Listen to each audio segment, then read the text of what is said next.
O Jornal da Rede Alesp conversa agora com Paulo Ricardo Loyola. Ele é mestre em políticas públicas e fala sobre os candidatos às eleições que recebem capacitação gratuita. Boa tarde, Paulo. Seja bem-vindo ao Jornal da Rede Alesp. Boa tarde, muito obrigado pelo convite, é um prazer estar por aqui. Paulo, como surgiu a ideia de realizar o curso? O que a gente percebeu na Basilab foi que tinha muita capacitação voltada para candidatos, mas muita pouca coisa prática voltada para quem está na linha de frente, para quem está coordenando as campanhas e que, no final das contas, é quem toca muita rotina da campanha, né? Porque os candidatos em si, eles vão estar muito ocupados ali se relacionando com pessoas, em reuniões, em palestras, em eventos políticos de fato, e tem todo um trabalho de gestão a ser feito que precisa ser cuidado por profissionais capacitados. Então, como a gente viu que não existia isso, e a gente entende que precisa apoiar aí, esse setor, a gente criou esse curso voltado para ferramentas práticas para quem vai fazer essa questão de coordenação de campanhas. Paulo, boa tarde. Quem fala é a Lília. Eu queria saber uma coisa de você, Paulo. Esse curso é um curso gratuito, né? E qual que seria o conteúdo dado para as pessoas que se interessarem para fazer? Boa tarde, Lília, muito obrigado. O conteúdo a gente vai passar por praticamente todas as frentes que são necessárias para se organizar uma boa campanha. Então, a gente vai falar desde o diagnóstico, de planejamento, da construção do discurso, de comunicação, mobilização, gestão de voluntários, orçamento, captação de recursos, a questão de relacionamento com gráficas. Então, ele vai ser uma coisa bem prática, bem voltada para a realidade de campanhas efetivamente, porque, como eu já falei, né, a gente percebeu que existia aí esse gap de formação para quem está trabalhando nas campanhas. Paulo, a gente sabe que o mundo inteiro está vivendo uma situação atípica, né? E que a campanha política, seja no Brasil ou lá fora, vai ter um impacto significativo. Qual que é a expectativa de vocês com relação a essa nova perspectiva da Covid na campanha? A gente sabe que é possível que a campanha seja mais voltada para o ambiente online. Como que vocês querem? Como é que vai ser a disputa de voto? Como é que você acha que vai ser a disputa de voto? Essa é uma previsão, antes de tudo, super difícil, né? Uhum. Eu acho que ninguém tem uma resposta exata para isso, mas eu acho que a gente tem boas impressões pelo que a gente vem vivendo com os clientes da Basilab até aqui. Na verdade, o que acontece nos últimos 5 meses, a gente teve muita limitação de movimento, porém, essa limitação ela vem caindo aos poucos, então, antes de tudo, isso vai ser uma realidade muito local, então vai depender da realidade ali do município e de como é que está a evolução da doença localmente, como é que está a resposta da prefeitura, como é que está a conscientização da população. A gente vê diferenças muito gritantes. Eu circulo muito entre Rio e São Paulo, então eu vejo uma diferença bastante gritante entre, por exemplo, como é que está o processo de reabertura no Rio, que já tem muito mais gente na rua do que aqui em São Paulo, por exemplo. Além disso, o que a gente viu nos últimos 5 meses, né, foi um processo onde, efetivamente, o que tinha de um comício doméstico, por exemplo, que é um termo comum na área, que é quando você se reúne com apoiadores na casa de pessoas, isso está começando a ser feito no online, né, via Zoom, via Meet, via ferramentas online. Além disso, tem muito mais gente investindo em produção de conteúdo, e fica aí um grande desafio para se acessar aquela parte da população que não se informa muito por política na internet, apesar disso ter avançado muito nos últimos anos.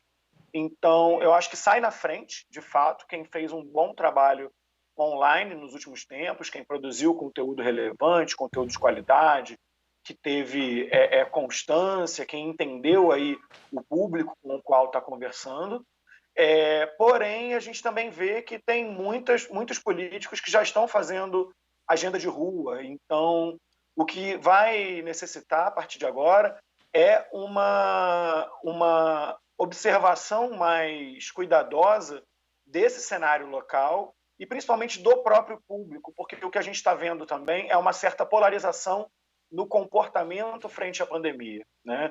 sendo que esse público mais progressista seguindo um pouco mais isolado e um público mais que se identifica mais com a direita já ocupando aí mais as ruas, voltando mais para as ruas.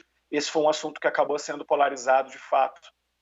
Isso está sendo bem perceptível. Então, isso também vai variar com qual ideologia aí o público do candidato está se relacionando, né? Ô Paulo, você como mestre em políticas públicas, qual a mudança que você vem observando, assim, de maneira gritante, das eleições que estão vindo, né? Da última eleição para essa, principalmente quando a gente fala na esfera mundo digital. Quais são as mudanças mais significativas que você tem observado?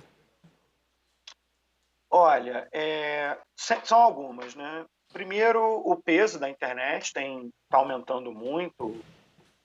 A gente já teve resultados muito bons, mesmo em 2016, que a gente já começou a trabalhar com mais foco na internet. Então, Facebook, Instagram, Twitter, dando muito resultado em termos de relacionamento com o público, que até então dependia muito dessa interação mais física, né? O que não diminui a importância da interação física. A rede, na verdade, ela é um lugar onde o candidato precisa estar, mas ele também precisa ser visto na rua para haver esse reforço da imagem, né? Agora, a principal mudança que a gente nota é justamente nessa possibilidade de relacionamento a partir de mídias sociais e a partir de comunidades fechadas, como grupos de Facebook, grupos de WhatsApp, que vem crescendo muito de importância e é onde vem acontecendo uma boa parte da discussão política. Isso é um fato já bastante conhecido. Acho que um outro ponto que a gente pode trazer aí como novidade é que a gente vê crescendo muito o número de eleitores que se preocupam em fazer uma pesquisa mais aprofundada do histórico do candidato, da sua ideologia, das suas propostas. Então, principalmente essa questão de propostas e da história está fazendo muita diferença para aquelas pessoas que se identificam com pautas mais específicas. Então, a tendência é que a gente venha saindo de um movimento onde a candidatura ela vinha de um movimento muito de massa, né, que você produzia uma mesma mensagem e ao massificar aquela mensagem, você buscava que parte do público se interessasse por ela, para um movimento de segmentação e de nicho, onde você produz várias mensagens e constrói estratégias para que essas várias mensagens cheguem a diversos públicos diferentes. Então, você vai construir uma mensagem diferente para mães jovens, solteiras, outras para jovens universitários, outras para quem mora em Pinheiros, outra para quem mora na Zona Sul. Então, essa segmentação ela vai cada vez mais, a tendência que a gente vê, né, é que cada vez mais ela influencia e precisa ser entendida por candidatos que, principalmente no campo legislativo, a tendência é que a gente tenha aí uma relação mais de nicho, mais com o bairro, mais com uma pauta, né? A gente particularmente trabalha muito na Basilab com candidatos que têm uma pauta mais ligada a direitos humanos, a candidaturas LGBT, a mulheres, a candidaturas periféricas, que a gente chama de pautas civilizatórias, né? Então, isso eu acho que são... E também tem um ponto que eu acho importante a gente ressaltar aqui, que é a própria maturidade desses movimentos, como, por exemplo, o movimento de mulheres, ou mesmo a questão do movimento negro, que cresceu muito a discussão aqui no Brasil a partir do caso de George Floyd,